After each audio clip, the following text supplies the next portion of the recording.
right, David. Well, first I want to just say thank you for doing this. I have wanted to meet you for months. It's really great to be in here and to get a chance to talk to you at length about what you're up to. Welcome to the show. It's really great to meet you. Thank you. Good to meet you. Happy to be doing this. Thank you, man. I would love to start at the beginning for you. And I know a decent amount about your biography. It seems like you've had a meandering road to this point in your life. That's one way to put it. Yes. If you could maybe start at the beginning of a narrative that makes sense to you as to what is bringing you, to the work you're doing now, to this table. How did that start? How do you articulate that story when someone asks you that?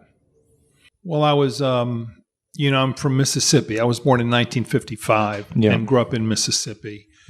And the big experience for me was being a member of my church and becoming, involved as a young white guy and trying to think about the race issue, because this was during the middle of the civil rights era. And my family was split on it. Most of my family was at that time in the 60s, were pro-segregation. Some weren't. And I think that I had a thing of early on wanting to kind of keep people together. You don't want your family to break up. So I think that had an influence. Clearly, the civil rights movement had a kind of morally important experience for me. And then growing up in a place where most white people were strongly opposed to it, I think that was a big shaping experience. And then in my life, I mean, the way I see it from the inside is I've spent most of my life trying in one way or another to bring differing parts of things together, so whether it's liberals or conservatives or interdisciplinary academic work, or I've always been interested in kind of work that, brings people who don't see the world the same way together. To me, that's been a consistent thing. Now, sometimes I've failed. I've been involved in things where that has been attempted but failed. But it's always been, usually it's been kind of there for me, So I've never had a regular job. I've never applied for a job. I've never had a boss. I've never, filled out an application. I've only done one thing in my life, starting when I was 15. I started basically social change-oriented organizations. And I started them and led them and then started another one. That's all I've ever done. So in some ways, there's been that constant. And I think the one thing I think's been a constant in terms of substance is look for the common good by bringing people together across some kind of difference. And sometimes having that not work and sometimes having that work. And I want to talk eventually during this conversation about now. And I think it's easy to have a recency bias where people who are around now think that this is the worst time polarization has ever been in this country. And I'd be curious to get your thoughts on that, and maybe to speak specifically as to your work in your life, in the spirit of trying to bring people together, what those arcs looked like for you personally when you were doing various works. Obviously today, it seems like the political tribalism is an area of interest to you. Are there other elements of culture that you felt like in various decades needed help to bring people together to make a better society? Yeah, these things kind of go in waves, I mean, my academic training is in history, and I've always been a kind of history person. So I think the most polarized era in our American history was in the 1850s, of course, leading up to the Civil War. Yeah. You know, you had 500,000 people die because we couldn't get along together and disagreed over things. And then when I was a kid in the 1960s, that was also I think we were more polarized in the 60s than we are now. I mean, not just the civil rights movement, but maybe even as much or more so the Vietnam War was a period of intense polarization along political lines, along generational lines, along class lines, along race lines. And then I think now is maybe the third big era of polarization. And I think what makes today's polarization different than earlier periods where polarization was high is because it's not just around one or two issues. Today we seem to be polarized on everything. I mean, everything. Clothes, whether to wear a mask. I mean, everything. There's nothing that doesn't kind of get run through this grid of tribal, I try not to use that word, of group, team loyalties and you know, whereas in the 1850s it was slavery, in the 1960s it was mostly, I think, Vietnam and sort of race broadly defined, but now it's everything. Yeah. And so I think that's what's distinctive about today's polarization is you just can't avoid it. It's just everywhere. Yeah. Both of those first two examples you mentioned involved massive violence, right? The Civil War was domestically and the Vietnam War was in Southeast Asia, but still hundreds of thousands of people died. I think in the spirit of this show, part of the idea here is to have better conversations or conversations that can lower the temperature or mitigate the risk of social upheaval, social violence. When you look at where we are right now in terms of the polarization in society, what tactics, if any, that have worked? I've told a lot of people I was going to be meeting you, and everyone was interested, but everyone was had a degree of disbelief that it could actually be accomplished. You know, creating a society where people who vehemently disagree with each other could still get along well. Right. Are there tactics that you have found really do work in attempting to achieve that aim? Yes. The main thing that I see working is when you can bring together in either one-on-one or small groups people who really disagree really deeply about things, and you can put them in an experience where they actually are talking with each other as opposed to talking about each other, or, you know, there has to be a structure to it.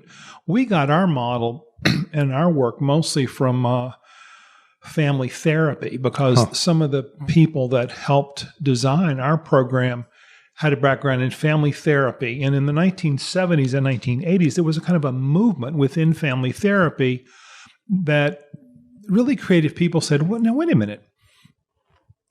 Families in crisis, there are certain really kind of therapeutic methods that you can use to help a family in crisis or a couple on the brink of divorce. What if we tried some of those same methods with, you know, groups in conflict as opposed to couples? What if we wanted to prevent a civic divorce? Yeah. You know, and so we found that works, you know, and a lot of it has to do with, you know, things that aren't that complicated. It's just that, like, one of our rules is that when we talk to other people you're not trying to persuade them to change their mind. It's not a debate about the issue. So we go into the conversation where neither one of us, and we agree to this in advance, we're not trying to win the other person over to my correct view. It's about really the opportunity to tell you what I think and the opportunity for you to tell me what you think and for us to see what are the differences and where is the common ground, if there is any. And in the process, we become human beings rather than stick figures. We almost always find out that there's more common ground than we realized. We usually find out that we have something to like about each other, even though we don't agree. We become human beings, rather than stereotypes. And that works. I mean, we measure this. We have thousands of people who've gone through this. And we do pre and post. It definitely works. You're less angry, less polarized after having gone through this. So then we encourage people to form local groups in the community to keep doing it we form chapters, basically. We call them alliances. We now have 73 of them around the country. We have 10,000 dues-paying members. So people, there's a hunger for this. I think there's a kind of a heart sickness out there among a lot of people. They just don't quite have a sense of they can do something about it. Yeah. So we give them a chance to do something about it. So we know that works. And now the trick for us is whether or not that same method can be taken into the halls of power. Like, would that work in Congress? Would that work in media? Would that work on college and university campuses? I mean, could you actually take what we know works at the citizen-to-citizen level and begin to affect institutions? Now, we don't know that yet, but that's what we're going to try to do. That's what we're trying to do now. And I think it's going to work. I don't see why it wouldn't work. Yeah. Some people are skeptical about that, but I think it needs to be done whether it works or not. Most interesting things that happen in the world don't happen because somebody calculated the odds. They read the tea leaves. You know what I mean? Yeah. Most interesting things happen because people feel the need to do something regardless of how it turns out. Yeah. So we feel the need to do this regardless of how it turns out. Yeah. But so far, it has produced some good results. That's great to hear. And I want to get into the details eventually in the conversation about what exactly you do during these sessions. To back up a little bit related to your story and the story that leads you to lead this organization here, in the little I know about your biography, it does seem like you have experienced at various points in your life you've changed your mind about some major topics that were once very important to you.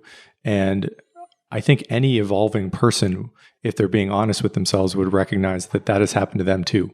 That you never quite know where your beliefs are going to go as you get older, as you get exposed to new ideas, new people.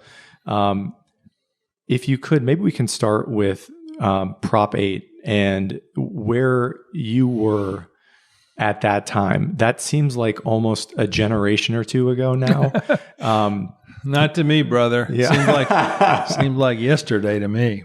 So that is something, as I understand it, is a subject on which you did change your mind. And I'd be curious to get in as much detail as you're willing to share how that happened for you, what your thinking was, how it evolved, and how that maybe applies to the work you're doing now. Yeah, it definitely applies. I started a think tank in 1987 called Institute for American Values. And it was a think tank, and our job was to study civil society, and by civil society, we mean organizations, sort of levels of association that exist between the individual and the state. Mm-hmm. So families would be one, religious institutions, father, daughter, Sunday breakfast, just grew, Edmund Burke called them the little platoons. Yeah. Some scholars call them intermediate institutions. And, Robert Putnam famously wrote about them in a book called Bowling Alone, yes. Yeah. About the decline of these institutions. It's causing some of the problems we're having today. Well, anyway, I spent 30 years just thinking about this. Yeah. And the main thing I was thinking about was families. And within families, the main thing I was thinking about was fathers, the role of fathers. And about the time I became a father myself, I wrote a book about the role of fathers, and it was a big thing for me. I mean, I just spent years and years and years on this, I mean, I was like a jukebox. You didn't even have to put a nickel in. You know what I mean? Yeah. And then in 2002, I had been into this for a while. And along comes gay marriage emerges onto the national agenda because of a Supreme Judicial Court decision in Massachusetts. Yeah. And all of a sudden, you know, and I'm older than you. So, I mean, I think for probably people your age, this has always been just kind of normal. Yeah. Well, like gay marriage is probably not that big a deal for you, I'm guessing. Maybe, Yeah. I don't know if it is or Yeah, it it's isn't, true. but for many young people, it's just not that big a deal. It was a big deal for an older generation. We'd never heard of it. It never even occurred to us. Yeah. And I've made friends with lots of gay leaders. It had never occurred to them either. It just got sort of thought of. Andrew Sullivan, my friend Jonathan Rausch. I mean, there'd been some pioneer writing going back to the 50s and 60s, but in general, it was an entirely new idea. Yeah. And so it popped up after having spent about a decade being sort of developed by gay writers and thinkers, particularly Andrew Sullivan, and others, Evan Wolfson, Jonathan Rausch. There, you know, but really a handful of other kind of public intellectuals. This got legs and became legally viable, and then in Massachusetts in 2002, boom. And so people like me who had spent years, family this and marriage that and fatherhood this, all of a sudden we were being called upon to have an opinion about a subject that we had never given a nanosecond's thought to. Yeah. And I remember getting a call. I remember so vividly. I didn't want to say anything about it because A, I didn't think I knew anything about it. B, I didn't even take it that seriously, really. So I got a call from a reporter from USA Today who said, there's a study out from some academics that says children don't really need their fathers to develop normally. And I said, well, who in the heck? Oh, and they said, not only that, they said, scholars agree. I was, well, that's crazy. Who said that? And he said, well, it's this group promoting gay marriage. And I said, well, no, I don't, forget it. I don't want to go there. I don't want to say anything about this subject. Call somebody else. And so I'll never forget Karen Peterson, a reporter. She said, oh, so you're Mr. Father. You're the guy who claims to know about this. You're the guy that spent years of his life traveling around the country talking about this very exact subject. And a bunch of people have now come out to say something about your topic, fathers, that you think is wrong, and you're not going to go on the record on it. Okay, Karen. I'll go on the record. That's not true. What they say is simply not true. It's not, they can say children don't need their fathers, but it's not true that academics agree that children don't need their fathers. I mean, I spent years. Anyway, so she put it in the paper. And because I was sort of in the public eye, all of a sudden I'm against gay marriage. And so it's hard to say to people who didn't have that experience directly just how intense people's feelings were about this. Yeah. This was not something that people took lightly. I mean, there was a generation of people who this was the moral issue of their youth. And I don't mean just gay and lesbian people. I mean a lot of straight people were like refusing to get married themselves. Until gay and lesbian, like this was a very deeply felt thing. And so I got caught up in it and didn't really want to be, but so I said, okay, well, I better say something about it. So I literally took about a year to think and read, mostly in anthropology, and ended up writing a book called The Future of Marriage. And about half of the book was concerned with gay marriage. And I said in the book, there are reasons to be for it, there are reasons to be against it, but in my opinion, the reasons to be against it are stronger than the reasons to be for it. That's what I said. And so I became kind of, I became an anti-gay marriage guy. And it's about the only subject anybody wanted to talk about. Yeah. Everything else is this one. So then you mentioned 2010, there was a referendum in California that passed that effectively outlawed gay marriage in California. Well, this was challenged in the courts, and it was Proposition 8 was the ballot initiative. That the validity of that ballot initiative was challenged in the court, and it was called the Prop 8 trial, and it was the most famous court case up until that point concerning gay marriage. And they asked me to be a witness in the trial to say what I thought. So I said, okay, I'll do it. And I said, is anybody else going to do this? And they said, oh, yeah, we have this person, that person, all these people. I said, oh, that's okay. I know and respect a lot of these people. They were prominent people, So then they called me up about 2 weeks before the court hearing and said, they've all stepped down. None of them they've all backed out. Why'd they back out? Well, the judge has, in general, they don't want to be vilified in the public eye. But specifically, the Judge Walker, has decided to televise the hearings and to make public the thing.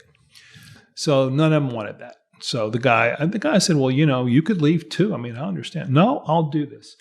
So I knew going into it that it would be an absolutely horrible experience. I would be squashed like a bug, But I just figured, well, it's a federal court. They've asked me to say what I think. I've spent 20 years deciding what I think, and I'm really going to be – it's like talking to Karen Peter. I'm really going to be such a coward that I'm not going to say what I think. So with I think, somewhat full knowledge of what was about to happen, I went and was in the trial, and I thought I had a good experience on the stand. David Boies was the cross-examiner. He's a famous lawyer. And we spent 2 days talking to one another, and he was very assertive in his examination of me. But I was, I thought I actually enjoyed it. And we thought intellectually rigorous thing. Well, of course, in the publicity that came out about it afterwards, it was all like I was a bigot.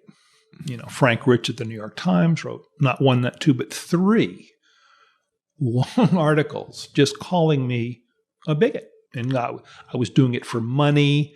I was doing it because I hated gay people.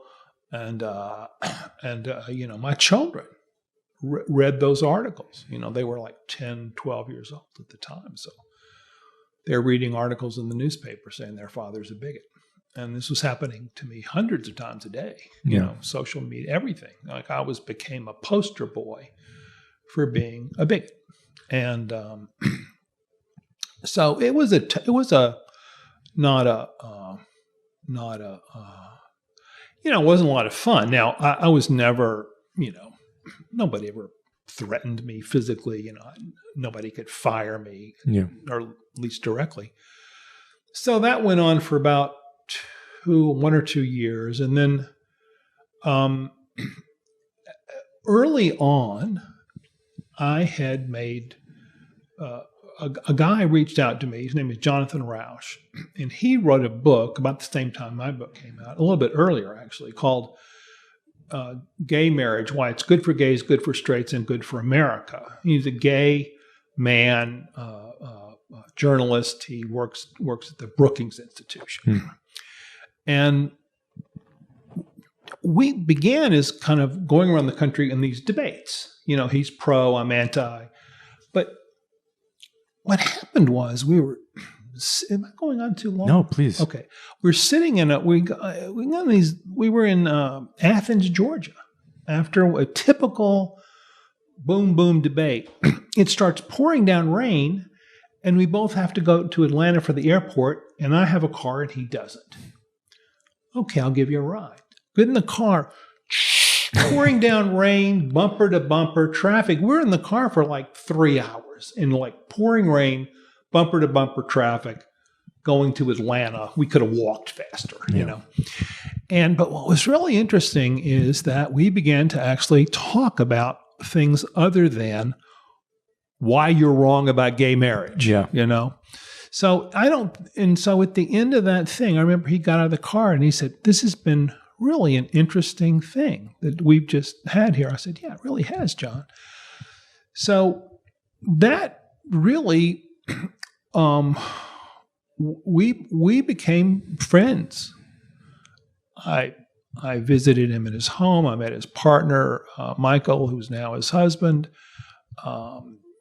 We convened off-the-record sessions where 10 pro-gay marriage leaders and 10 anti-gay marriage leaders met off the record for weekends.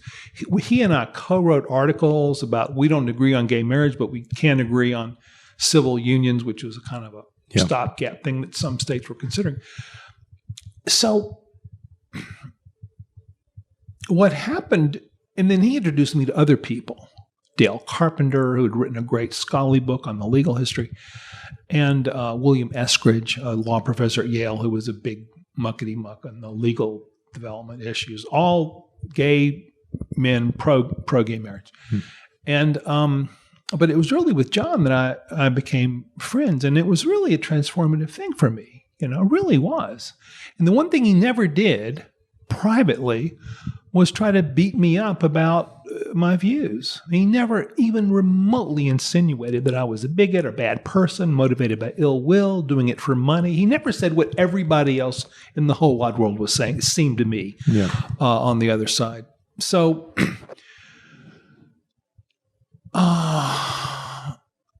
in 2012, I decided to say to the world that I had changed my mind on the issue of gay marriage. And because I had. And I hadn't changed anything I thought about marriage. I hadn't read any new studies. I hadn't, nobody presented me with new facts. But because of the relationship with him and because I met some other people, I felt that I had not really understood the lived experience of gay and lesbian people. I had just been kind of an abstraction. I had this kind of wall of knowledge or something, my research. I had books. I had this kind of protective barrier of intellectual thing. I was a little bit bulletproof in terms of, but it was the relationships that started with my friendship with John that really got me to think that I just felt I experienced a thing in a new way. I experienced the balance of good, bad in a different way. I gave more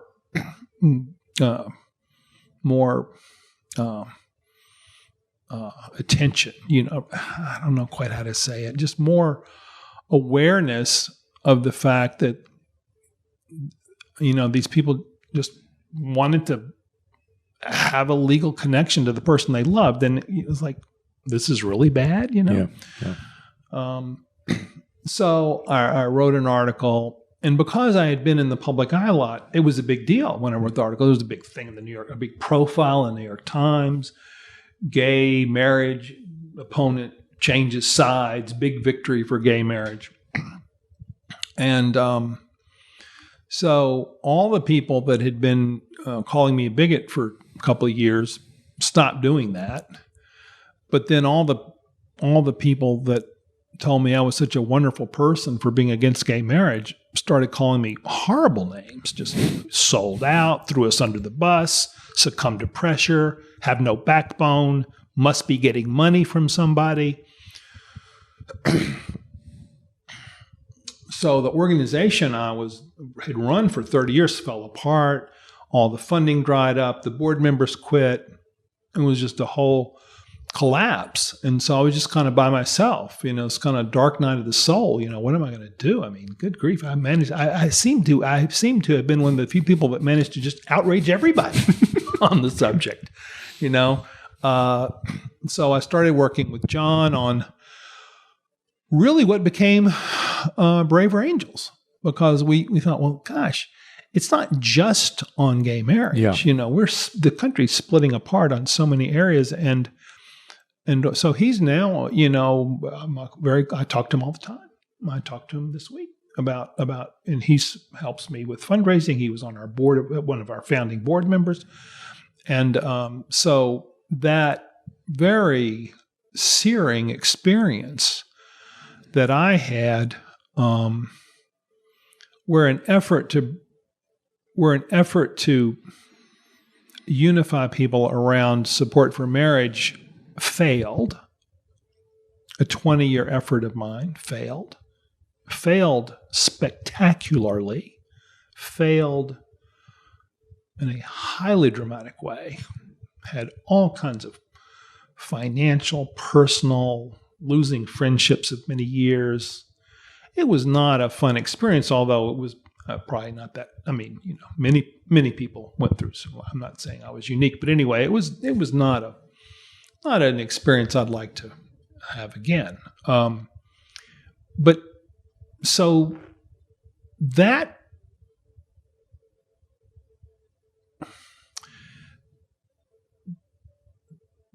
led to what I'm doing now, where I thought, well, okay, I got a little gas left in the tank.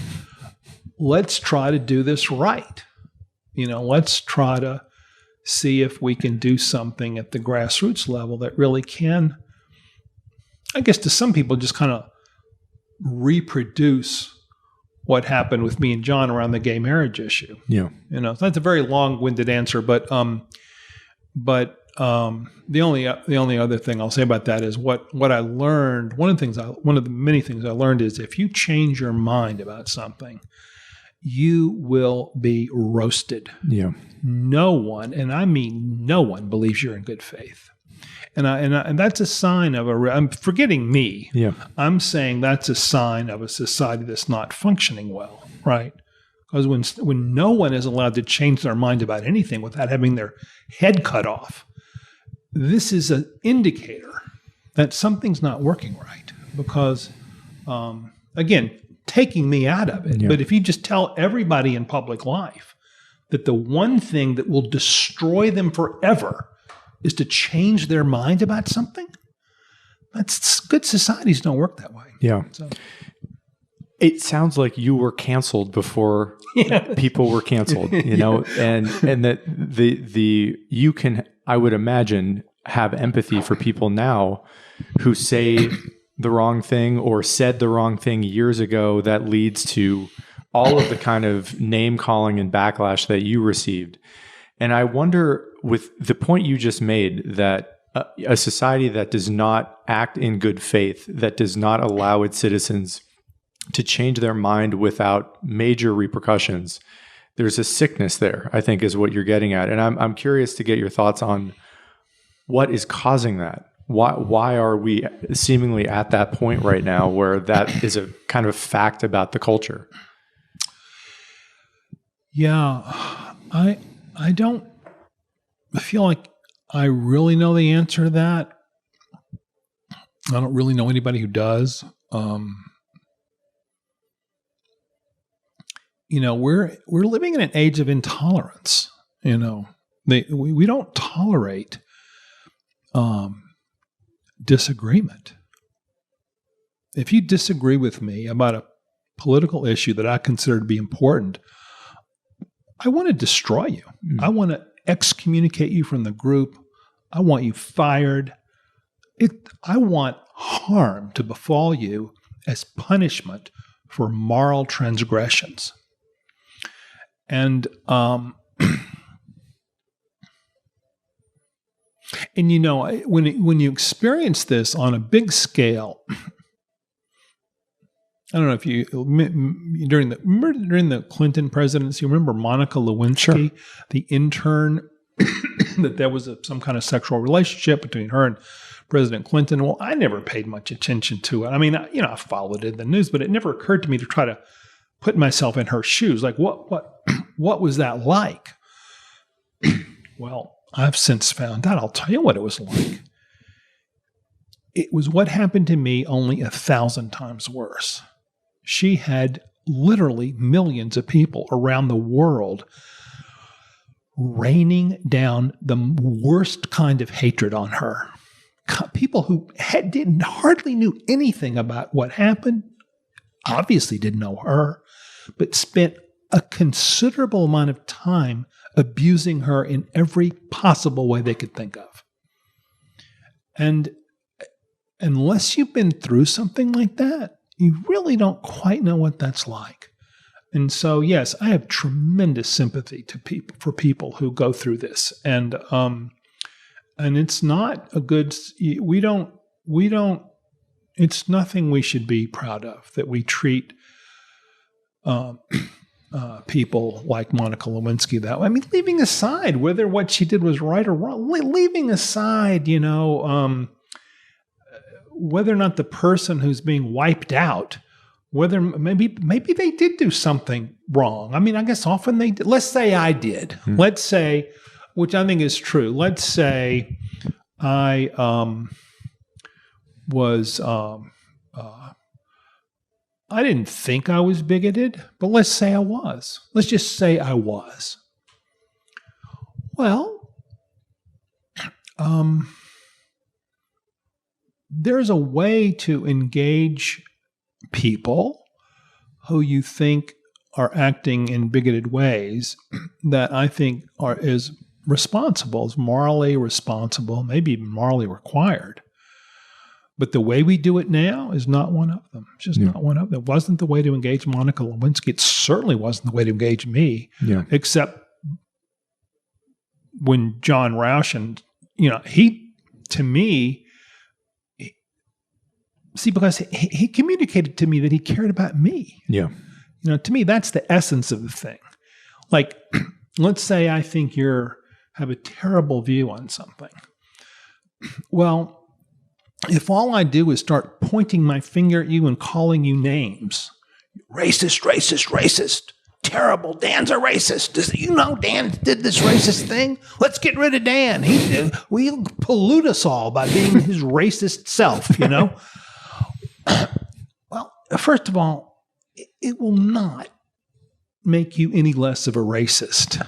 That's the one thing we know. It never, ever works. Nobody ever changes their mind on the basis of just being pounded and yelled at and berated and denigrated and humiliated.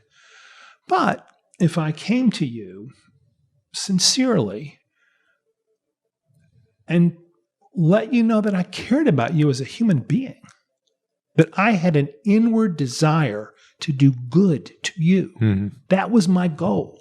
To do good to you because you're a human being made in the image of God, and I wanted to do that. And part of that relationship was telling you why I disagreed with you about whatever it is we disagree with. Then there would be a chance that you might change your thinking or at least be more aware of mine, or, something good could happen in the world. So it's not like I never tell you, it's not like I'm not supposed to, I guess, confront you or to, have you engage about differences, but it has to be preceded by your confidence that I actually care about you. Yeah. Otherwise, why would you give a shit what I think about anything? Yeah. And who put me in the position of being able to tell you what's good or bad about you when you know very well I don't even care about you? No. You're just a datum to me. You're just an object for me that I can stand on to beat my chest or to signal my virtue. Yeah. Yeah. So, and because the way that you described what happened to you, I think what is increasingly happening to people who have views that are out of step with the acceptable viewpoints currently in culture are, it's like a religious purity test. There's something about the condemnation that is reminiscent to me of fundamentalism, of a violation. You used the word transgression earlier, that it's a violation of some like religious code, tribal code. And I think there's a lot of truth to that. And you said what's causing it. And I said I didn't really know, and then we kind of got off on something. But I will say one thing that I've thought about a lot that's very close to what you just said, which is that when, sometimes people have defined religion as whatever value you have that's the highest. Yeah. Your highest value Yeah. is real. That's why some people say everybody has some religion, in the sense that everybody has something that they think is the most important thing. Yeah. Well, with Christians, what's the purpose of, to love God and enjoy Him forever. For a communist, it's the revolution. Everybody has something that's their ultimate thing. Yeah. And when moral and religious things recede in importance, which I think they have in the society, when the sort of civil religion of society that used to say things like, there was a kind of Peter Bricker called it a moral canopy. Whenever that canopy moves away, kind of attenuates, what rises to the top is politics. Politics becomes the highest thing. So the highest purpose of my life is to advance my political agenda. It's not to, go to church, always tell the truth, early to bed, early to rise, treat your neighbor as yourself, observe the Sabbath day and keep it holy. Those are not the things anymore. No. The thing is advance my political agenda. And so crushing you in order to advance my political agenda all of a sudden is, why not? Yeah. And I do think that explains some of the reason why we see the intensification of conflict about this, because there's no higher set of values to which politics is accountable. There's nothing up there governing the behavior. The only thing is winning. It's like that James Carville book called All's Fair. That was he's a big political strategist. All's fair. He meant it. Yeah. He meant everything is fair because the stakes are so high. The future of the world depends upon it. And if it means crushing you, small price to pay. Yeah. You use, I think if I heard you correctly, the phrase a social canopy, or I think you use the moral word canopy. Moral canopy. Yeah. And I'm curious to, tease that out a little bit in terms of, and I don't know if there's a time frame you think about where there's a delineation that's clear in your mind where we began to lose some of those, whatever you want to call that, social virtues, collective belief in concepts like that. But what are those specifically, or what were they that you think kept some of the political stridency at bay, or had for a period of American history? Well, the scholars in the mid-20th century would they would often use the term civil religion. Yeah. There were a whole series of very influential books with that phrase in it. Robert Bella and others, spent student of religion, wonderful guy I got to be friends with later in his life. And it meant that you would take the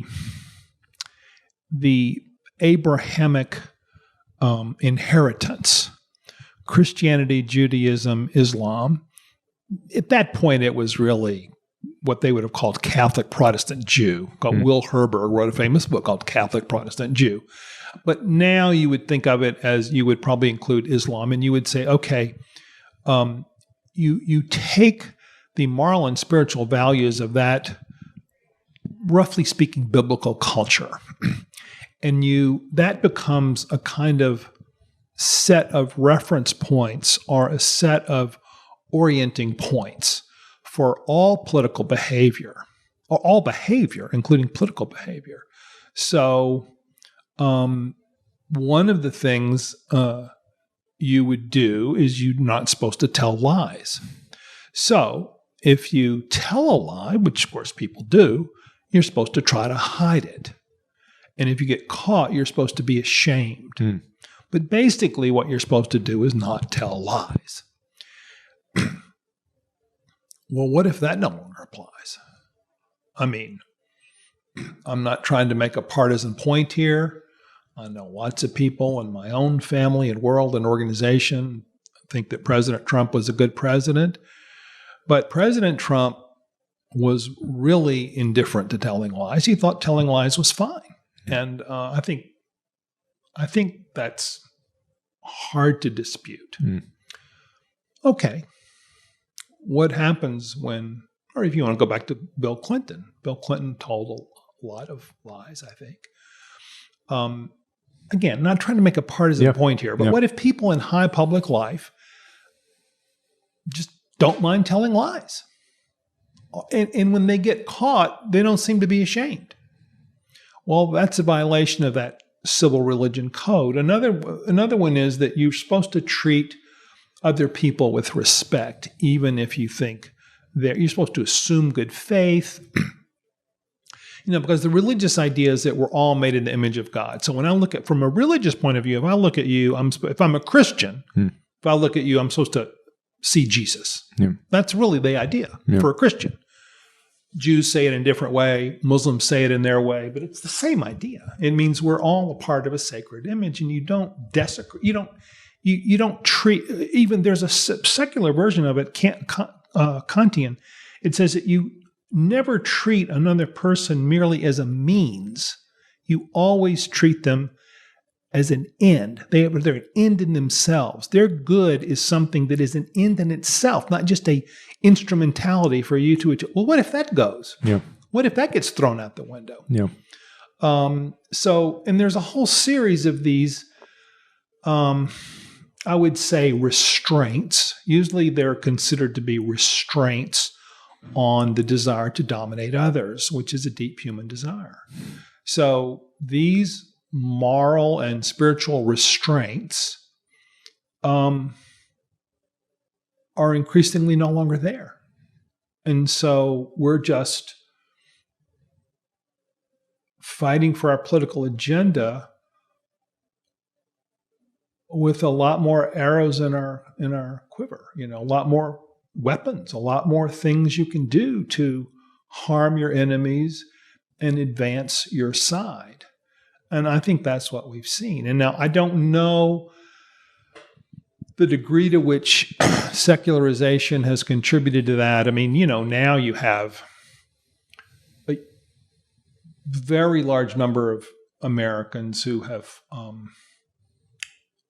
I just think it's obvious that the influence of Abrahamic religion is declining in America, institutionally, personally. I mean, I don't think it's open to debate. Yeah. And so,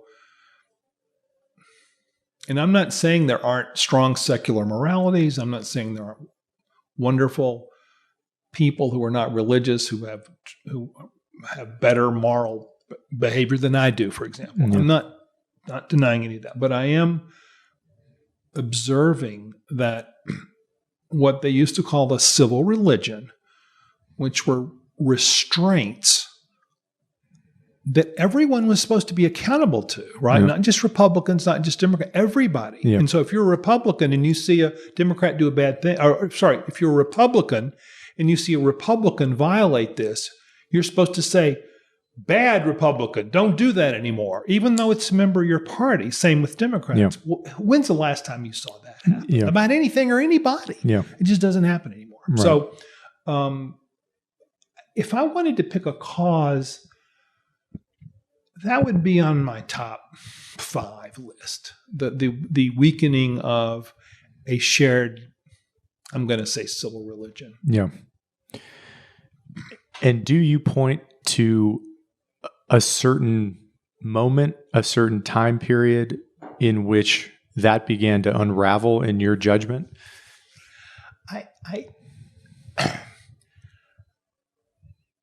I think it began to unravel.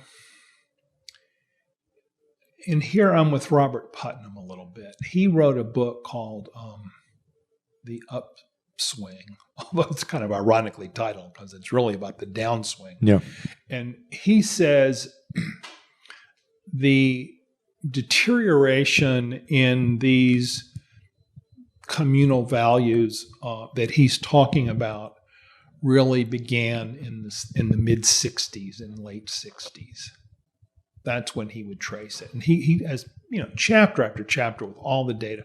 And I think that's basically right. I mean, I think a lot of things that happened in the 60s were absolutely great. You had the civil rights movement. You had that was the 50s and maybe through the mid 50s through the mid 60s mainly. And the women's movement, the environmental movement. So I'm not saying everything was bad about the 60s. I am saying that I think some of these things began to break apart then. I mean, think about public lying, right? I think it was absolutely shocking for millions of Americans who came to the belief that President Lyndon Johnson was regularly lying to the people about Vietnam. And millions of them, I was one of them, who supported him politically over Barry Goldwater, the guy he beat. Yeah. But, we actually have a president who stands up and tells lies.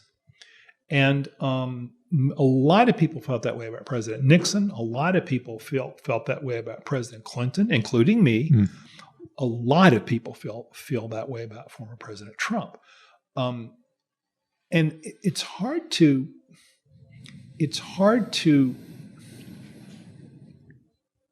understand the body blow that is to social trust, right?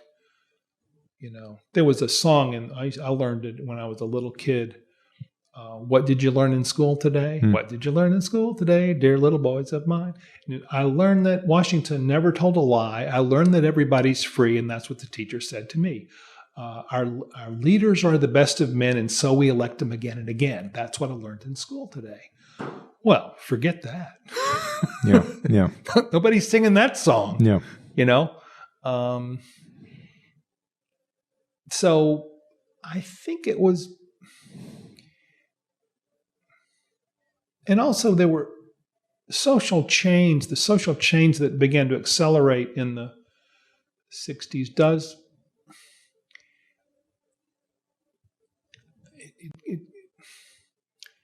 Even very productive social change sometimes causes people to lose their trust in each other. I don't know all the reasons, and I don't really usually believe in kind of periodization where you say, this is when it. But if I had to pick a point where trust began to decline, in the early 60s, if you ask Americans, do you think our political leaders are generally trying to do what's best for the country? Yeah. I think like 80% of Americans said yes. I don't think you get 20% who say that anymore. Yeah. Right? So our trust that even if we don't like them, they're generally speaking trying to do what's good for the country. It was here, boom, now it's here. And that fall, you can see it in the data, really began in the 60s. Yeah. This is a conversation in part, I personally agree with everything you said. It's disturbing. It has been just personally disturbing to see, even in my lifetime, I think a noticeable decline in social trust and in the quality of dialogue, the idea of giving people the benefit of the doubt, of believing that they're coming from the right place, a good place, that you have more in common with one another as of your own citizens, your fellow citizens, than you do disagreements. And I want to get into some of the nitty gritty, the details of the work you're doing here, the aims of the organization. Maybe if we could start to kind of put a bow on what we had just been speaking about. To my lights, there is a role that new technologies have played in exacerbating some of these underlying issues. I think you're right. It's just something that I would imagine you've thought a lot about. And I think that, the term echo chamber is rampant. It's well known. It's talked about, I think, rather often now in America. From your perspective, what is the role of the smartphone, the social media platforms, what has just hit our culture with great force in the last 10 years? What has that done to affect the dialogue, the trust levels, the ability for people here who disagree with each other about certain things to no longer be able to regard people who they inevitably are going to disagree with about something as worthy of respect, worthy of dialogue, worthy of believing that they're coming from a good place? Yeah. Well, in our work, and when we ask people who come to our events what they think is causing it, usually that's the first thing they mention is the role of the media. I mean, I can think of two big aspects of it. I'm sure there are more, but one is the ability to customize your news. I mean, you can. It was much harder in earlier generations to only encounter things that reinforced your own views. Now, because of the algorithms of social media and because of the ability for me to just customize what my consumption is of news and opinion, I can never encounter anything other than that reinforces my existing beliefs. I mean, I don't have to ever be exposed to anything other than that which says, David, you're absolutely right about everything except it's actually worse than you thought.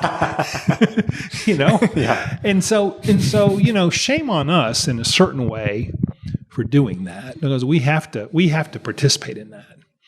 And then, of course, the Facebook and Twitter, I think, and others have algorithms to reinforce that once they figure out that you like articles that have the word green in them, they're going to give you more and more articles that have the word green in them. And that's something that maybe they're contributing to. But the new media, the digital media, allow us to customize our news consumption in ways that earlier generations were just not able to do. Yeah. So we're only, in other words, we're not so much informed as we are riled up, right? It's because it's not about telling you something you don't know. Yeah. It's just about getting you angrier about it. Yeah. Intensifying your emotions about it, right? So I think that's one part of it. The other, another part of it, I think, is the shift from analog to social involved a massive decline of the influence of journalistic standards.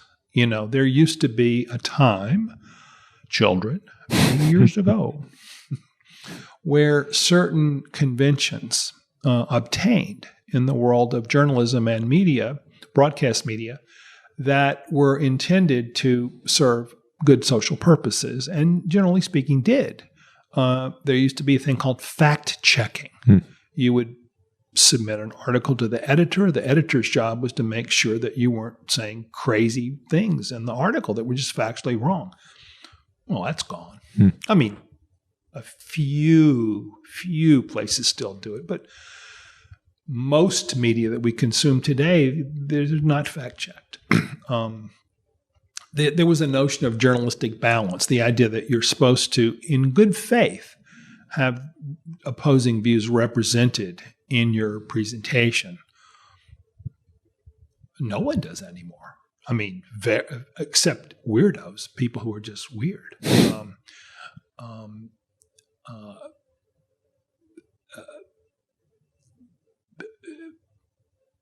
There are some others, but I think fact-checking and in generally editing, generally most things that we would consume earlier would, in one way or another, there was an editor who had to approve it and then to say, this is an inflammatory paragraph, take it out.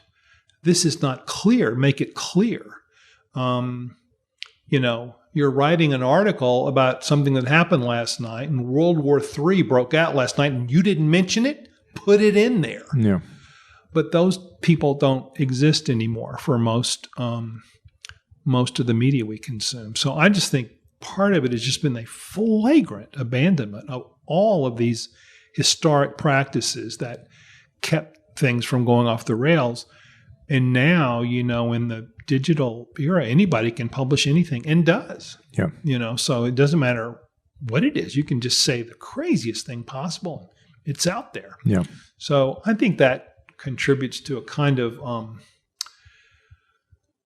disorientation. I don't think we're even beginning yet to understand just how disorienting that is, But when people say, a lot of people say now, they say, when I was arguing with somebody I didn't agree with, what it felt emotionally like was we were arguing about a country that we both recognized. Yeah. No longer.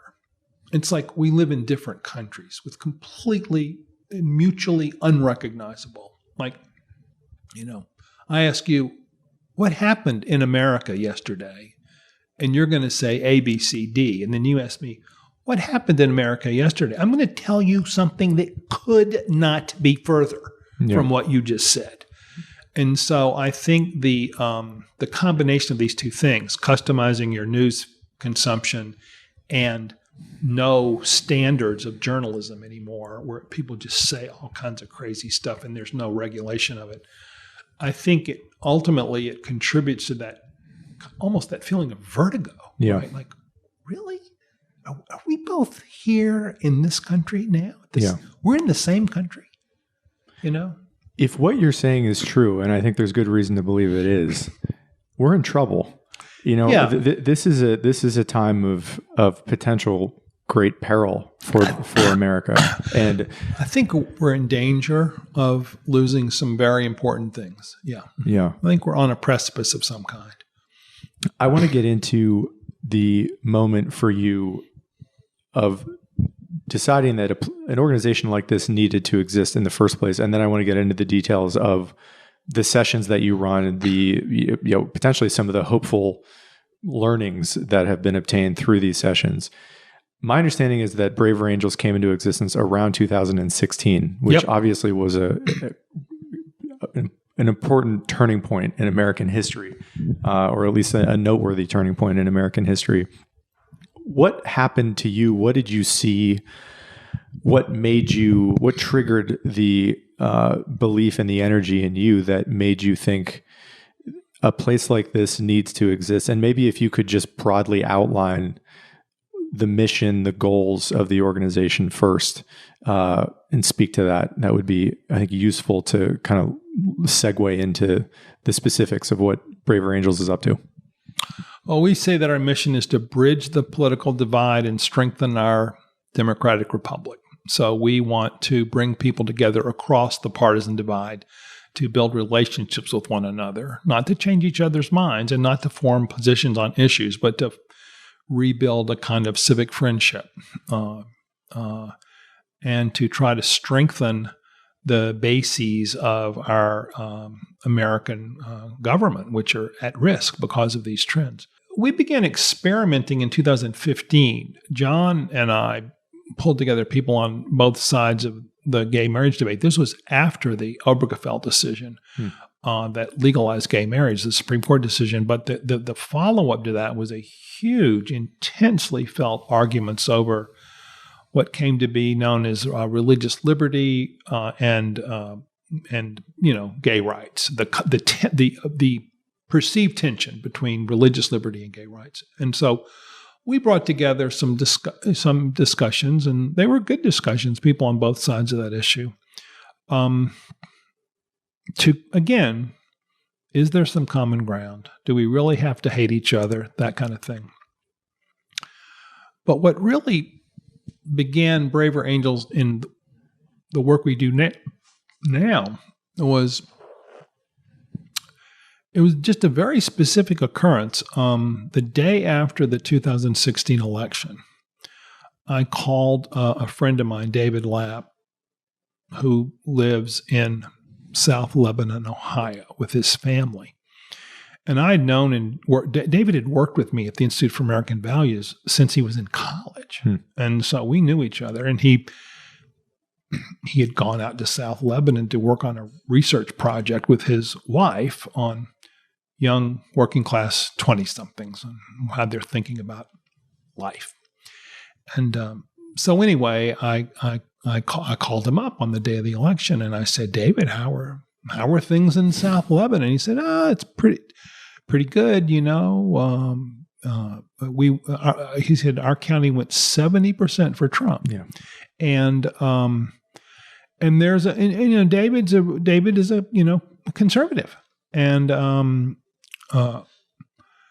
he said, you know, there's a lot, people are feeling pretty, you know, most people in my little circle are feeling pretty good. He said, how are you doing? How are things on the Upper West Side of Manhattan?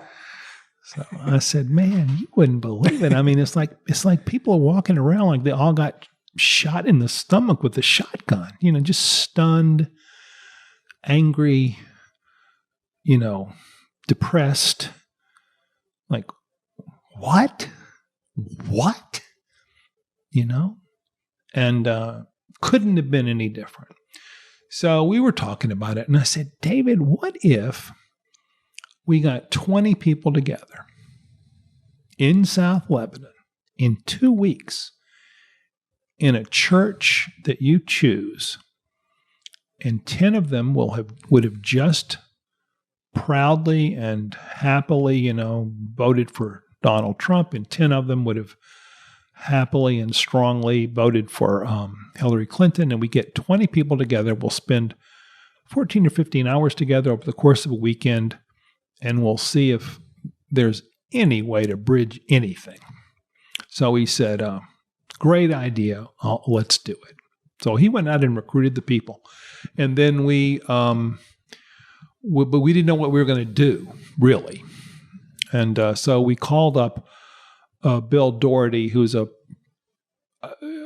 professor at the University of Minnesota. We both knew him. And he comes from that marriage counseling thing that I mentioned earlier, where he thought that families in crisis, that some of the tools could be used for social groups in crisis. So he kind of, on the fly, back of an envelope, developed a little protocol for first meeting was on Friday night, all day Saturday, then Sunday afternoon from like 2 to 5. So it was a really long time. Yeah. And we had no plans for, I mean, it was just, let's just see what happens. I mean, we didn't know this is the first of many. We had nothing. We had no ideas of any kind other than let's just have this experience. And it was just amazing. I mean, it was very powerful, and people felt very strongly about it. It was a time of really intense emotion, and it was like lightning in a bottle. I mean, it was really, really powerful. Some of the people who were at that very first meeting are like on our board today. You know, like, I mean, that was a very, I would say a number of us felt like it was a life-changing experience. So, but we had no plan. So the only thing we could think of was to have another one. Yeah. Which we did. About 3 weeks later, 120 miles up the road in, blanking on the name of the little town. And the same thing happened. Really powerful experience. So then we're like, well, good grief, what are we going to do now? And we had no plans at all. So we were just, the three of us were sitting there talking, and we said, well, what if we did like 40 or 50 of them? How would we do that? Yeah. And I remember saying, well, let's get a bus. That seems like the cheapest and most efficient way to get around the country. We can kind of pretend like we're rock and roll, or, musicians, we're on a tour, So, kind of a fantasy, right? You get to go see America. So, like Walt Whitman meets, Kerouac or something. So so that's what we did. We got a foundation to pay for, God knows why they did it, because we were the most disorganized people in the world. And we just, we had 3 or 4 people who had been to one of those workshops, got on a bus with us, and we drove around the country for 6 weeks. And the only way we would have people to meet with in these towns was if we began to get a little media coverage, because it was kind of an innovative thing, and everybody, so people would call us up and say, "Oh, could you come to our town?" We said, "Well, we happen to have a bus. Yes, we'll do that." So we did that for 40 of these workshops. We did 40. Bill and I chaired every one of them. David was the organizer of them. He got the people there. So that took us to the fall of 2017. And Bill said, as fun as this is, we just can't spend the rest of our lives wandering around on a bus doing one after these. What if we trained other people to do them? How would we do that?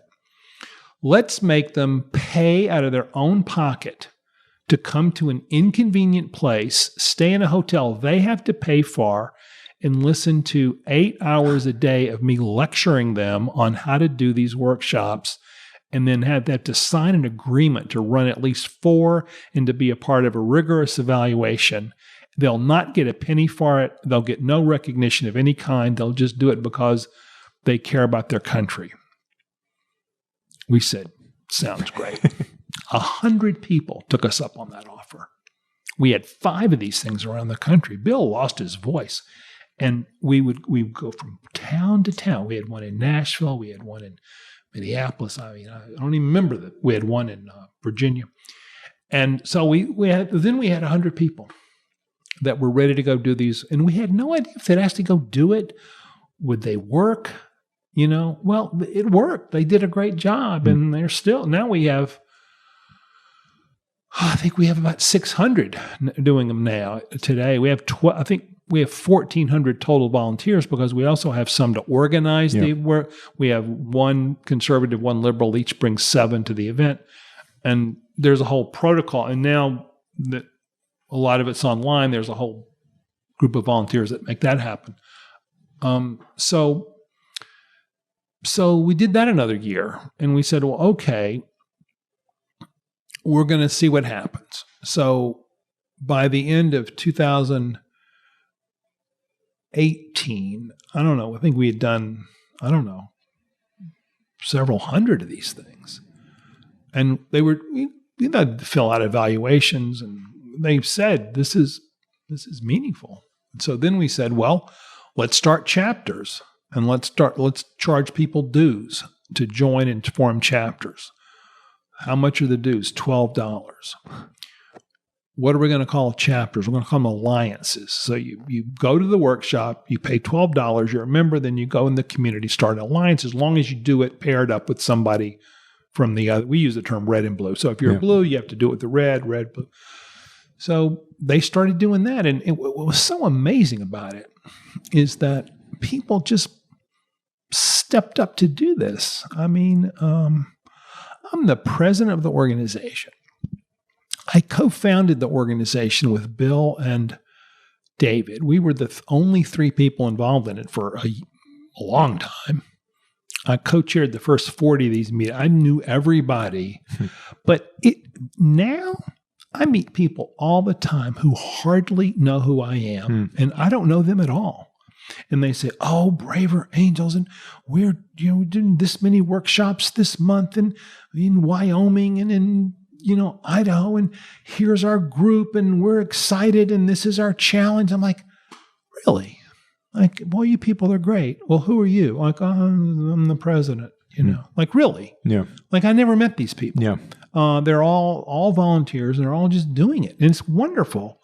It's like I don't know, it's like you're standing on a corner, you just feel a wind start blowing, So no, you're not so there's no plan. There's no strategy. We just it just began to happen. Almost despite us. You know what I mean? We were just trying to kind of keep up with the wind. Yeah. Really. Yeah. That's the best way I know how to describe it. And then we had a convention, and then, I'm not saying there was no leadership. I mean, obviously there's some leadership, but overwhelmingly, this is a grassroots social movement style feeling. I mean, if you read accounts of other social movements, I mean, as a Southerner, of course, I've done a lot of studying of the civil rights movement, and of course, civil rights movement is much more important than what we're doing, I think. But you know, that same phenomenon, where the leaders of it, I had no idea. I mean, people would just, you know, some student at Fisk University decides they're going to have a sit-in at the local lunch counter. Yeah.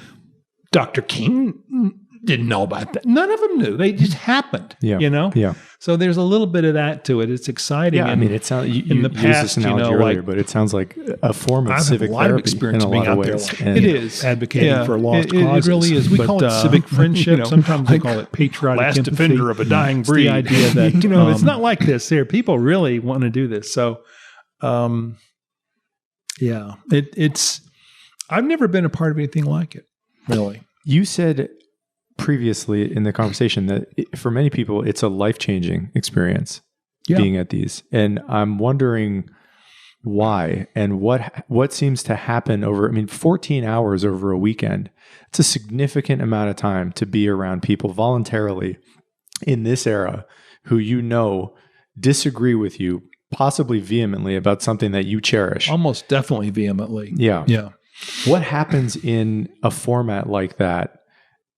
And I'm interested in any details you provided in terms of the structure of how you set up these weekends.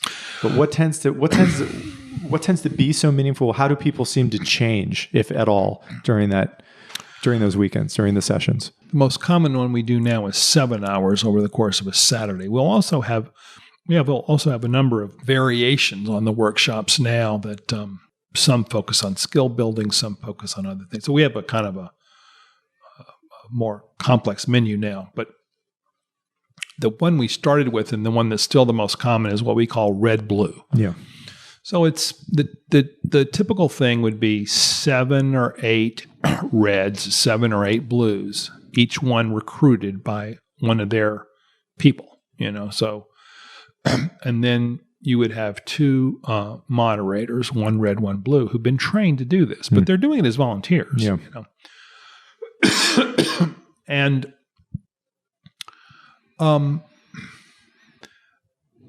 purpose of what people change, we do what was called checkouts. So at the end of the time, you do a brief checkout, and the checkout question is, what are you taking away from today? That's the checkout question. And the most common answer that we get is, we're less divided than we've been told. Usually people say that, many people use that exact sentence. We're less divided than we've been told. So I started going up to people afterwards and said, well, who told you? And they usually had the media, or they say other things, but they say, like, in other words, I thought coming into this that I would have nothing in common with these people, that they'd be crazy. I thought they were crazy, you know. A lot of people would say, and people on both sides would say this, they would say, well, I didn't think this would work because I'm a person who likes to use facts and logic and reason, and these other people don't. So I'd have a hard time talking to them. A lot of people said that. I use my mind, they use their feelings. We'll never communicate. So it's that, and you know what happens to you when you experience an enemy, a perceived enemy, as someone that you can actually have some flicker of friendship with, something, it literally lights up your brain. I mean, there's really a biochemical aspect of this. The pleasure centers in your brain warm up. I mean, you get a good feeling. It's almost like it's I don't want to overstate it, but it's a little bit like taking a drug. Yeah. You get a buzz. I mean, you almost literally get a buzz. And so you want more. Yeah. And so it's not like, it's not like eat your peas. You know what I mean? Like, oh, well, it was worth it because I learned, you know, like studied. No, you feel good about this. You know, you felt like, good grief, I've realized that these people are not nearly as bad as I thought they were. Some of them I actually liked. And we're going to meet again. We're going to become, and we call them Better Angels stories. We changed the name to Braver Angels. We call them Braver Angels story. And when we say it's a Braver Angel story, we mean two people who thought they were going to be enemies who are now friends. Yeah. And, I don't know, our last convention, I mean, just to take any one of a jillion examples, I mean, Graceland College in Leona, Iowa, the very conservative head of Young Republicans and the very progressive head of the Young Democrats became friends through Braver Angels, and they hitchhiked together to our convention. And they're like buddies. They're buddies today, right now. They're buddies. They're friends because of this kind of experience. And so that's the magic of it. That's the fundamental it's the belief that the person that you are afraid of, you don't have to be, and you can actually have a good relationship with, notwithstanding the fact that you disagree about a lot of things. That's it. That's the thing we're looking for. Yeah. We're looking for it to happen institutionally and in other ways too. But if you put it in a pot and just boiled it until you got the kind of crystalline essence of it, that's what it would be. And it lights people up, unexpectedly, because they're thinking, they walk into it like, oh, what on earth, It doesn't happen to everybody. I mean, we had one guy who said, he said that his checkout was, he said, I came into this session suspecting that these other people were assholes, and now I know they are. That was his checkout, but that was rare. He was an angry guy, and somebody had a bad conversation. So, but the overwhelming majority of people, it's like I actually like these people. I can think of them as neighbors rather than kind of these alien creatures, because part of what you hear now in so many conversations, if you ask people about politics, they won't say, they won't just say, well, these conservatives have bad ideas. They'll say, yeah, I can't believe anybody would think this. I can't even imagine it. I can't imagine how anybody with an ounce of intelligence or moral sensitivity could possibly believe this. And they're bewildered at the weirdness of what they perceive to be these other people. It's like incomprehensible. Yeah. And they keep saying, can you tell me what this is all about? And we say, well, actually, we can. Because you go to this thing, you get to talk to them. I say, have you done that? Well, no, not really. They haven't. Except, maybe they have a crazy uncle or something. Yeah. And so that's it sounds a little simplistic, but that's really the formula. And I don't know any way, I really think it's the only way to change the country.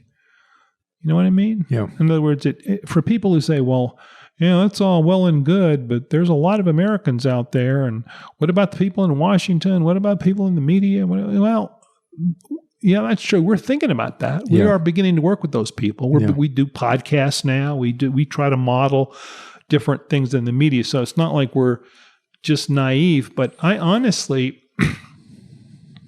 I don't know what's going to change the country on this other than what I just said, In other words, I don't think there's a way to short circuit this fundamental relationship building aspect of it.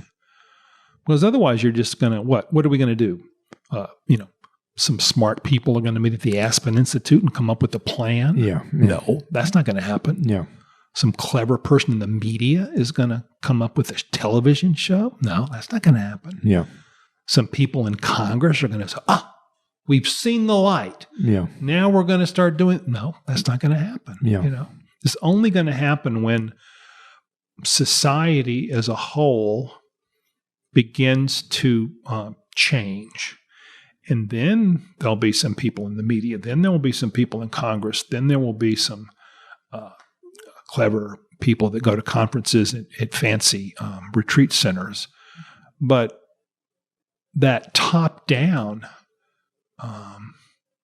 a top-down strategy, I don't think will work on this in this case. Yeah. So it seems like the more we can incentivize our fellow citizens to go to a session like this, to view it almost like a civic responsibility, a duty to be a good citizen, to partake in a session where they're engaging with people they disagree with is something that should be lauded and incentivized. And you don't have to be passive. That's the thing. You don't have to think of democracy as consuming information from the media. Yeah. And it's even more than voting. I mean, voting is obviously incredibly important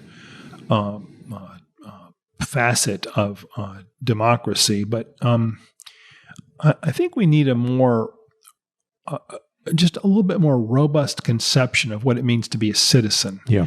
And getting out in it.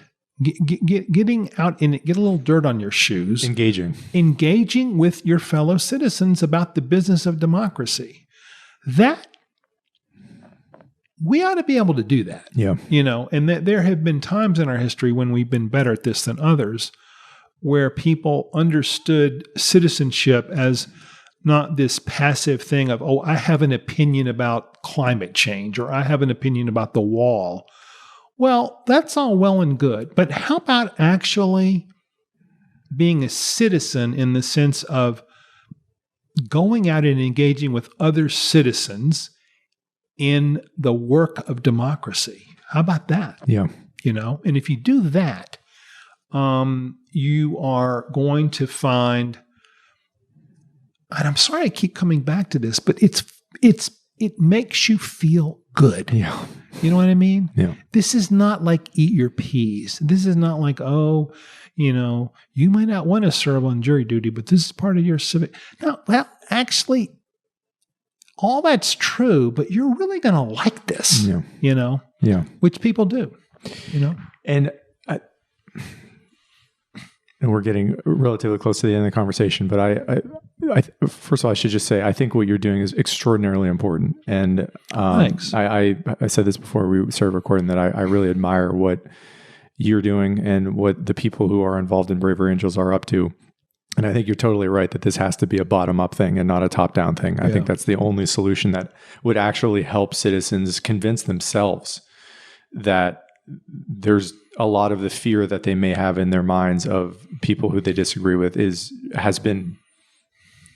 just BS. If you think about the things that have really changed the country, it's typically, not always, but it's typically been that's what it's been. Yeah. It's been, it's been what the Constitution calls "we the people." It's been that for better or worse in America.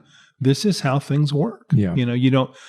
Tocqueville once famously said, he said, if you want to make a change in France, you go to the court. If you're the king, the king's court. If you want to make a change in Britain, you go to a man of rank, the aristocracy. No. If you want to make a change in America, you form an association with your fellow citizens. No. That's how it works. Yeah. So that's what we're doing. Yeah. A few last questions. One is, when people come to these sessions and they come away, and even though you said there was a man who confirmed that he had suspected people were assholes prior to it, and then that was confirmed after spending 7 hours with people that he disagreed with. What do you think people are disabused of during these sessions? That what do they see or experience that tends to come away with the conclusion, the line that you said is the most common takeaway, which is that we're a lot less divided than I thought we were. We have a lot more in common than I realized. Why? What do you think is happening to them? Probably, I think the main thing is that you come to believe that these enemies of yours are in good faith. Mm. They're decent people. They're sincere. They're trying to do what they think is best for their country. That they're not just playing some tricky, they're not They're not hypocrites. They're not saying they do one thing. They have a hidden agenda. They're like you are. They're sincere. They have good. You learn that they're in good faith. You come to believe that. The other thing you see is that you don't agree on policy, but there are some shared values. That's the other big thing. Like,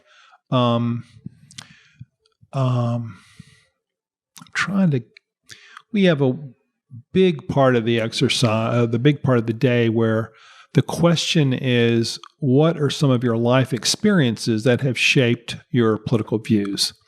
And you listen to other people say, there's a whole structure to this, but, and so,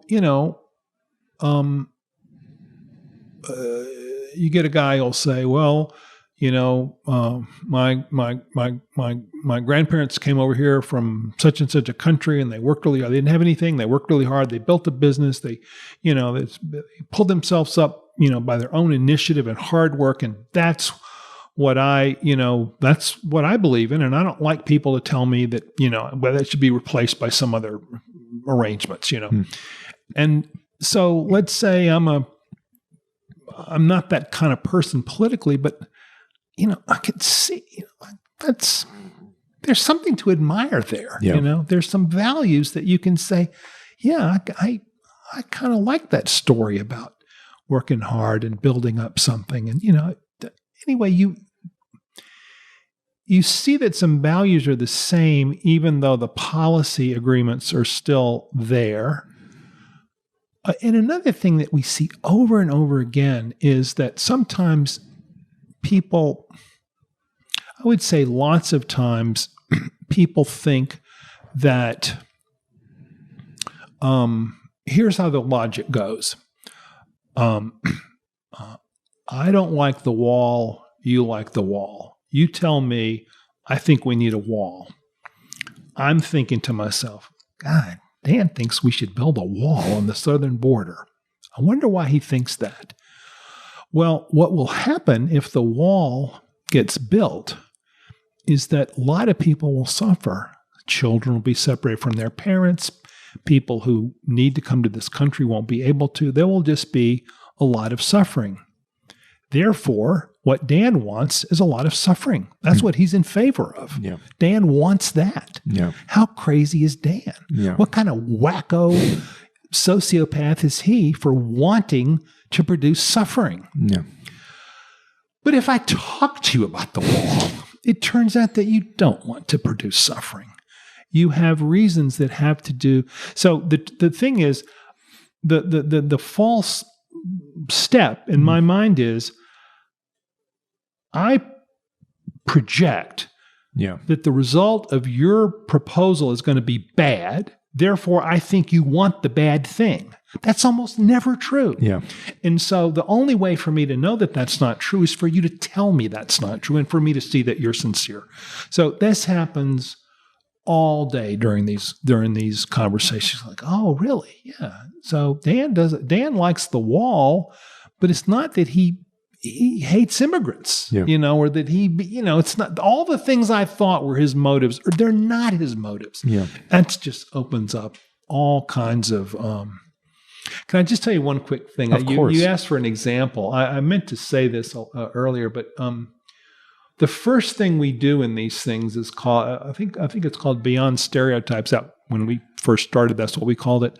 And what happens is the conservative reds and blues have they go into separate rooms. And each one of them makes a list of all the stereotyped opinions that the other group has of them. So if I'm a red, I'm going to say, what do liberals think about me? What are their stereotyped opinions of me? And me and my fellow, we're going to make a list. They literally make a list. And they really like it because it's like, and it also just gets out the worst stuff, right? It just gets it all right out there. So then the next part of the thing is, what is it about these things that are exaggerated or are unfair? So invariably, this almost never changes. The first thing that what conservatives believe that liberals believe about them is that they're racists. This is at the top of every single list. So then they say, okay, what do we think about this stereotype is exaggerated or unfair? Why do we think it's wrong for them to call us racist? Yeah. Then, final part is there a kernel of truth to it? So you have to look inward, right? So usually on the liberal side, it's usually almost always baby killer is on the list. Yeah. And we don't just slaughtering babies is fine with us. Yeah. Well, why is that wrong? Is there a kernel of truth?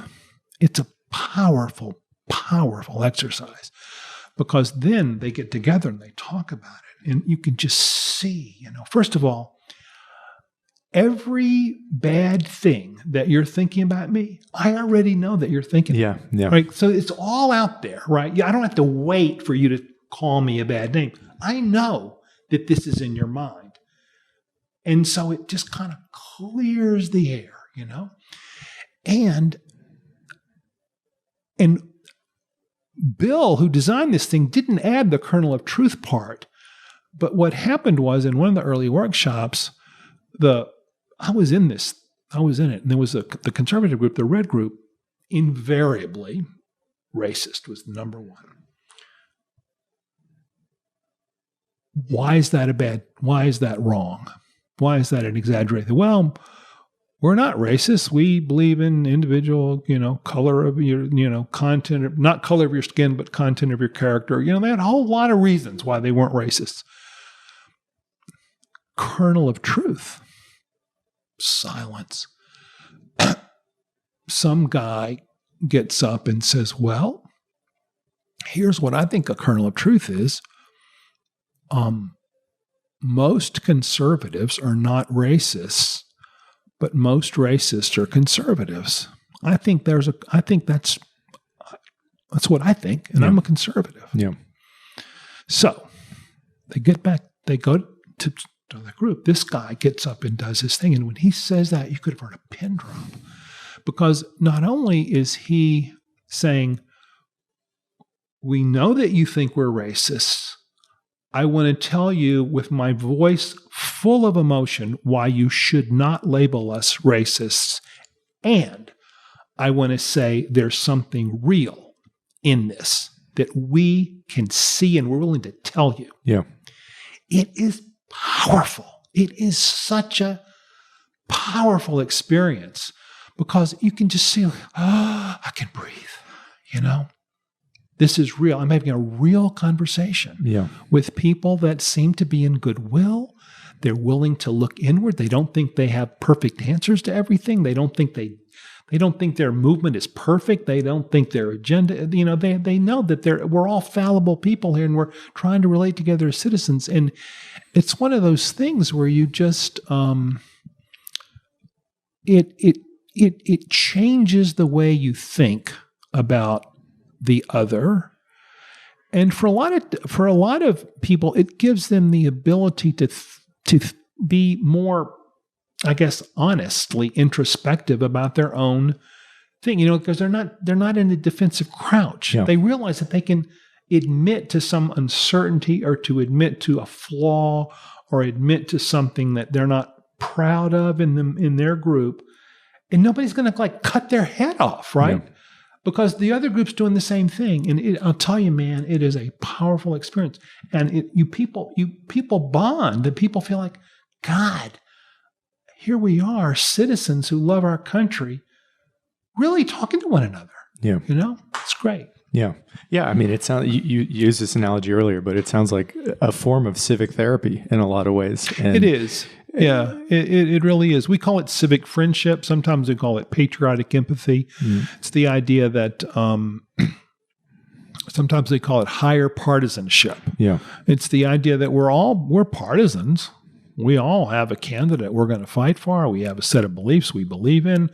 We believe in them strongly. So in that sense, we're partisans. Yeah. But there is also a higher partisanship where you, in addition to fighting for your candidate or your cause, there is a higher sense in which you have to transcend that for something that is shared, a higher partisanship, and people respond to that because we're not asking them to give up their partisan. We're not saying, you don't have to turn into milquetoast. You don't have to never show emotion. You don't have to water down your views. You don't have to say that you're a centrist. You don't have to do any of that. Yeah. You can bleed for Bernie. You can go to your Trump rally. You can volunteer for Joe Biden. You can do all those things. But there's also a higher partisanship that says we still are one country. Yeah. We still have to share this country, and we have to, ultimately, it sounds really maybe not so tough-minded, but ultimately you have to have care for other people. There has to be some form of love, some form of caring for the other. I mean, it sounds like Sunday school, but it's the truth. It's just the truth. Yeah. Well, in the era of the incentives, we seem to have walked into a time period in American history where the incentives are from the media or the technology. The major forces in our culture are towards division.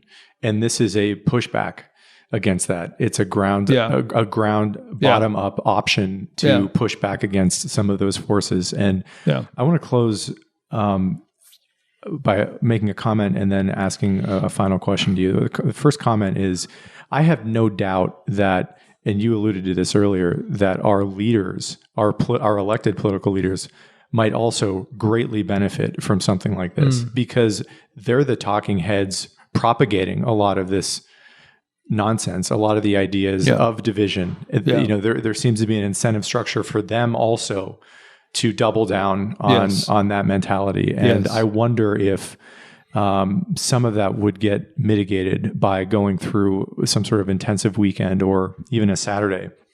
And so I hope, just as a citizen, that you guys, are able to potentially make some headway there and create a model, maybe starting at a state government level, that could potentially bubble up into a federal, or I don't know. I'm sure it's something that we've started doing it. We call it braver politics, and we're saying we can take our model into the halls of power, and people can benefit. And we had recently a Republican and Democratic member of Congress did this. They sent their staffs to have a joint red-blue workshop. So the staffs actually talked to one another and became friends across the line. The staff members never happens. Staff play a very important role. They're like kind of the, if you think of the members as the doctors, they're the staff are the nurses. They have a lot of power. They have a lot of influence. So, and we've also doing Representative Dean Phillips, who's a member of the Select Committee on the Modernization of Congress and a very strong Braver Angel supporter, is having Bill is leading a series of what they call common ground district meetings, where they bring together Republicans and Democrats, equal numbers, carefully, and go through a structure of talking about issues in common, starting with local issues. And Dean Phillips, the representative and the Republican who's going to be doing it soon, they're just sitting there participating like everybody else. So Bill told me that one of them, they're like 10 members of the, 5 and 5, but one of them's the member of Congress. Yeah. He's just sitting there, right, talking like everybody else. Bill said that a guy was talking, just a guy, and the congressman, as congressmen are wont to do, interrupted and started to give a little speech about something or other because he thought it was important for him to say something. And Bill said, sorry, Daryl has the floor now. Yeah. And sorry. So when they're sitting around that table, they're just another citizen. Now, they're also a member of Congress, and people respect them. And obviously, they have certain knowledge that is special. And they have, nobody's trying to say they're not a member of Congress. But at that point, they're citizens.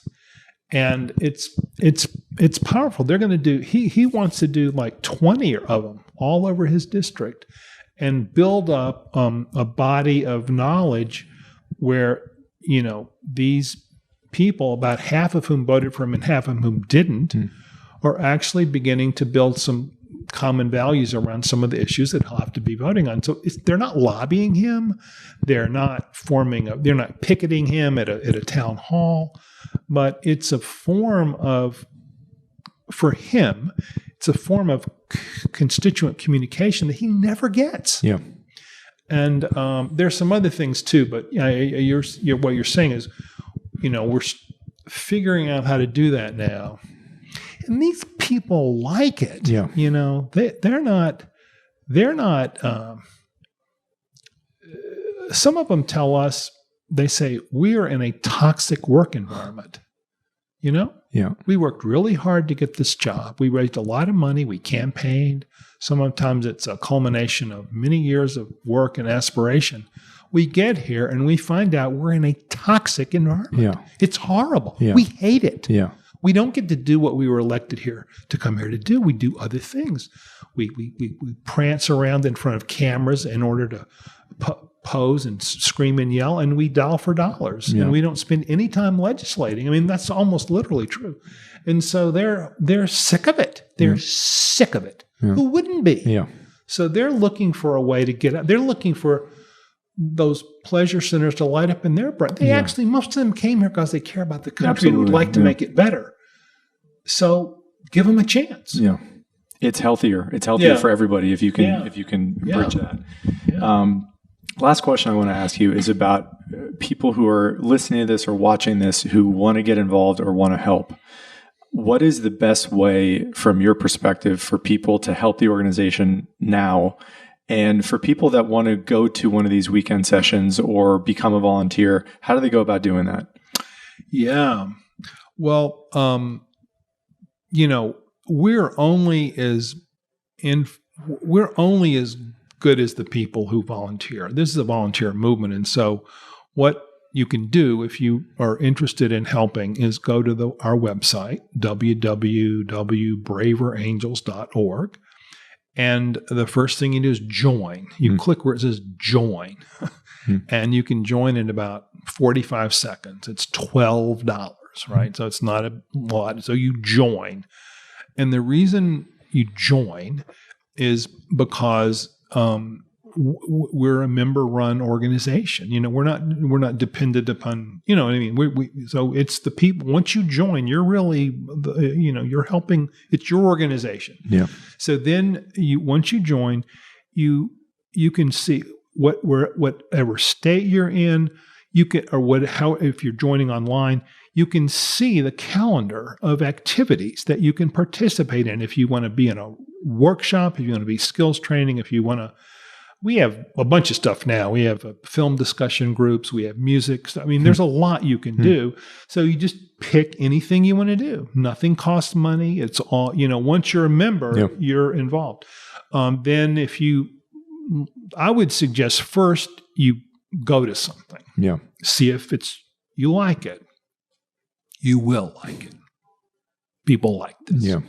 Then if you really want to step up, you become a volunteer. You volunteer to do something. Maybe you want to be trained into run one of these workshops. Maybe you wanted to learn how to chair a debate, a Braver Angels debate. Maybe you have a certain skill in the media or in writing or in tech or what. You have something you can contribute, and you look at the opportunities depending on where you live, depending on what your skill is, depending on what your passion is.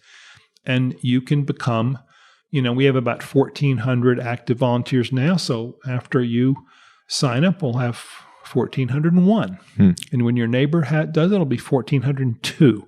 And eventually we will build up to thousands and thousands, and we'll change the country. That's the plan. Yeah. So it's pretty straightforward. If you join, then you decide how you want to become active. And there's every state has 2 coordinators, one red, one blue. They're all volunteers. We have district people, all volunteers. We have a national field office, all volunteer. Well, 80% volunteers. And so what you're doing is becoming one more citizen leader in a national movement of citizen leaders. Yeah. And it's